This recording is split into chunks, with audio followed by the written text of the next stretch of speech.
Bonsoir à tous. Donc, je me présente donc Antoine Dulin. Je suis bénévole au CCFD Terre Solidaire, donc le Comité catholique contre la faim pour le développement Terre Solidaire, qui est la première ONG de développement, et donc qui est membre de la plateforme Paradis Fiscaux et Judiciaires. Comme Mariam l'a dit, d'une part, j'en profite pour la remercier d'organiser ces soirées débats à la fois de débat et d'information sur la question des paradis fiscaux et plus largement des questions de France-Afrique, etc. La plateforme Paradis Fiscaux et Judiciaires, elle existe depuis 2005. Elle a été créée à la suite de plusieurs, par des ONG, à la suite de l'action mondiale de lutte contre la pauvreté. Une action de plaidoyer qui avait été menée par plusieurs ONG françaises et européennes, et on s'était dit qu'il y avait sans doute un enjeu aujourd'hui à penser autrement le développement et à travailler sur la question du financement du développement,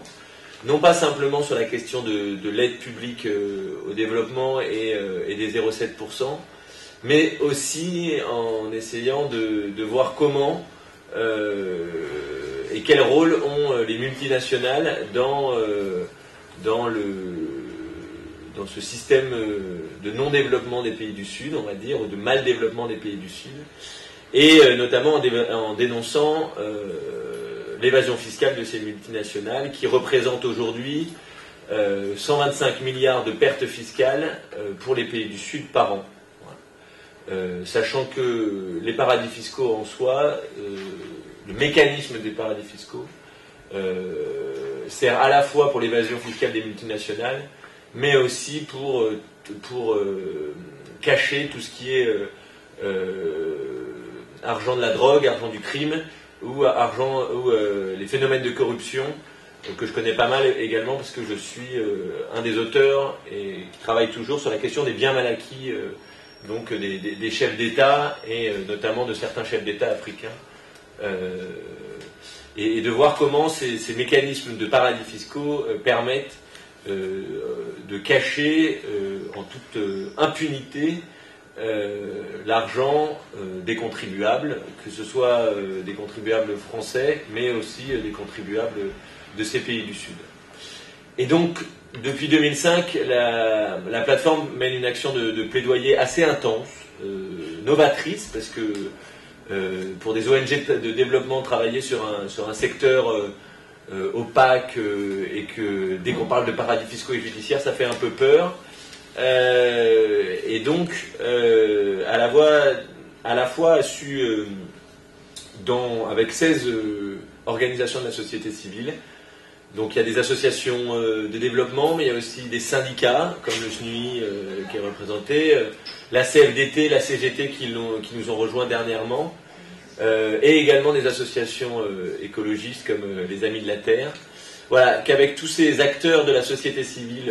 française, on puisse avoir une parole unanime de lutte contre l'évasion fiscale et de l'impact qu'elle peut avoir à la fois sur les pays du Sud, mais également sur les pays du Nord, et ce sera sans doute un des sujets qu'on pourra avoir ce soir, avec le lien que peut avoir la France avec certains États pas si éloignés de par les questions de souveraineté avec certains territoires opaques.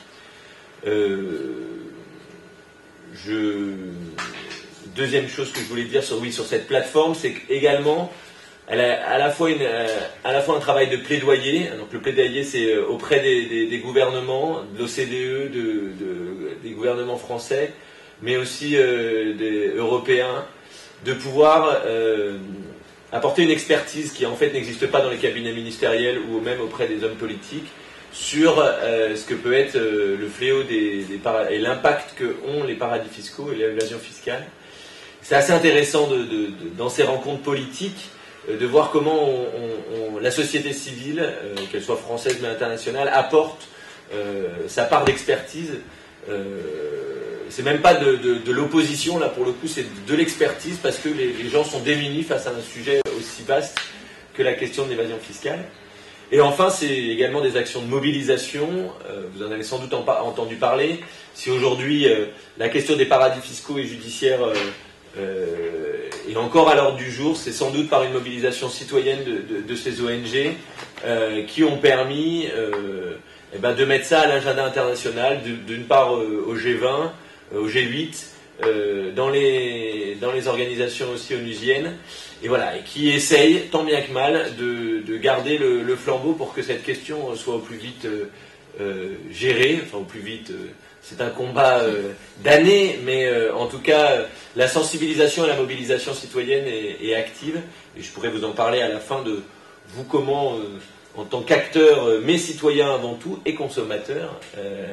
vous pourrez aussi agir sur la question des paradis fiscaux. Voilà, alors le sujet de ce soir est assez tourné sur la question de la France et des pavillons qui peuvent être rattachés à la France, des pavillons français, Monaco, Andorre. Voilà, François Hollande est le nouveau coprince d'Andorre, pour ceux qui ne le savent pas. Donc c'est important. Voilà, Monaco, Andorre, mais aussi des îles plus lointaines, Saint-Barthélemy, Saint-Martin, qui sont aujourd'hui, pour nos associations, des territoires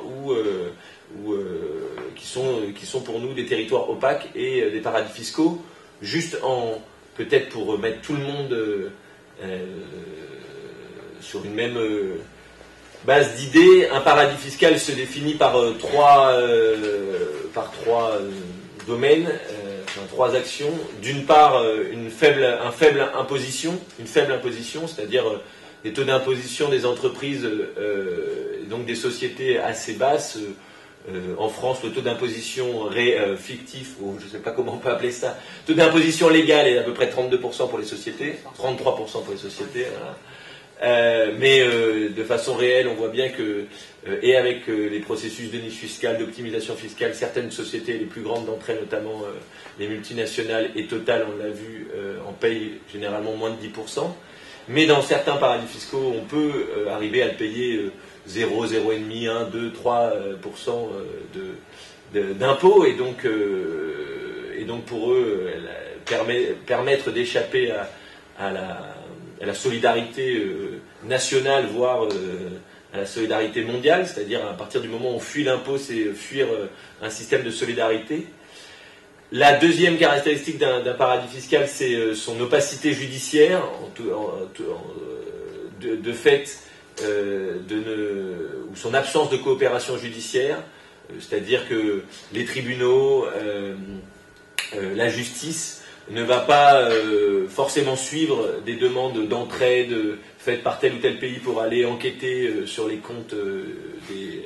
des sociétés ou des individus qui sont sur place. Et donc une absence de coopération judiciaire avec les autres pays. Et enfin, des règles prudentielles. Donc les règles prudentielles, c'est les règles réglementaires, c'est pas très joli, voilà, mais qui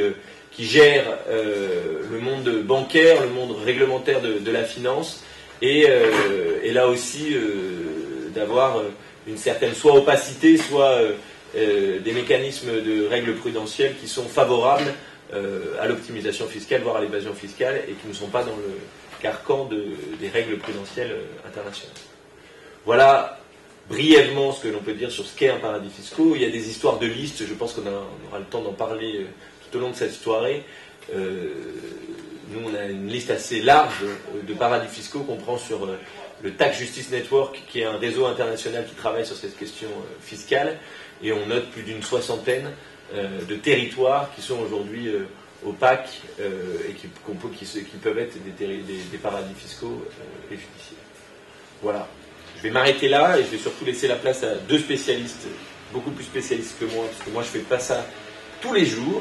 même si je le souhaiterais. Alors, Vincent Piolet,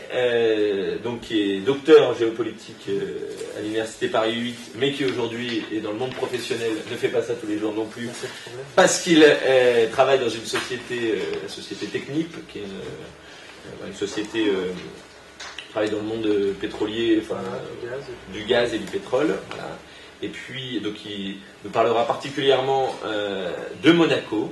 de la principauté de Monaco, et puis après je laisserai la parole à Florence Toquet, qui est secrétaire nationale du SNUI, donc le syndicat national unifié des impôts, qui est le premier syndicat à la DG des Finances publiques, et qui est notre partenaire de longue date sur cette expertise sur les paradis fiscaux. Pour nous, association de solidarité internationale qui n'y connaissions pas grand-chose, même si on voyait les mécanismes arriver, et qui nous permet, avec une expertise fine et d'un travail quotidien sur la question fiscale, de voir aussi et de dénoncer les mécanismes qui peuvent exister en France. Voilà, et puis on laissera après la parole à la salle pour des questions d'approfondissement sur ce sujet.